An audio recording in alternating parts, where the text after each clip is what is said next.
Hey, Matt Haycox here, and we're here for Matt's Monday Masterclass, where every week I answer the questions that you guys have been asking me on email or over social media.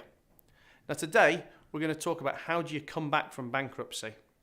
Now, for those of you that follow me or anyone that knows me, this is a question that's obviously very close to my own heart. And in 2008, I was made personally bankrupt, and I also was involved in a lot of businesses that also went bankrupt at the same time.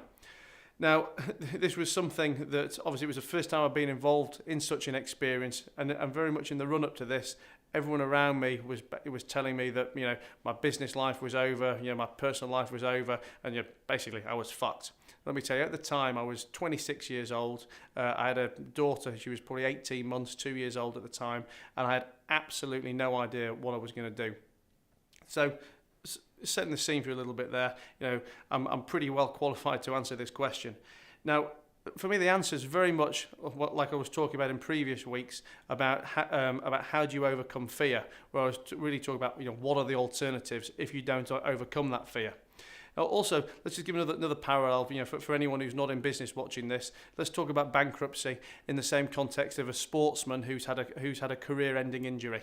So imagine both the same things. Successful businessman made bankrupt, doesn't know how to start again. Successful sports person breaks his ankle, can never play football again in a professional capacity, and we're both sat on the couch, watching Jerry Springer, wallowing in self-pity and not knowing how to take our lives forward. So for me, I always think about what is the alternative.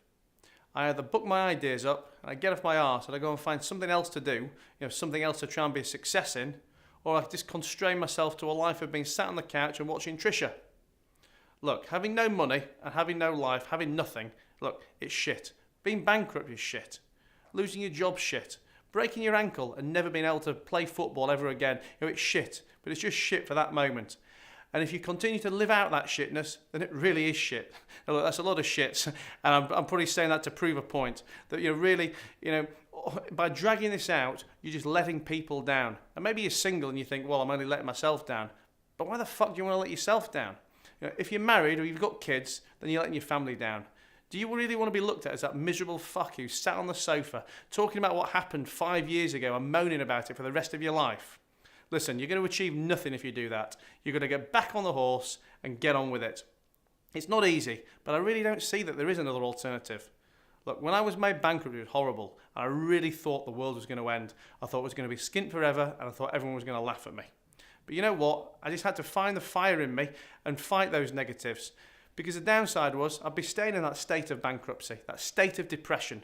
And that, for me, is a lot worse than trying to find the courage to get back on the horse. So look, learn from your mistakes, have another crack at it. If you're watching this now and you're that person who suffered that career-ending injury, pick up the remote control, turn off the TV, and get out there and start something new. As I've said with fear in the past, most fear is psychological fear. It's all in your head. So please, take it from me, someone who's been in this position, probably been in a worse position than you think that you're in. Get up, get out there, and give it another shot. I hope that helps. I look forward to speaking to you all again next week.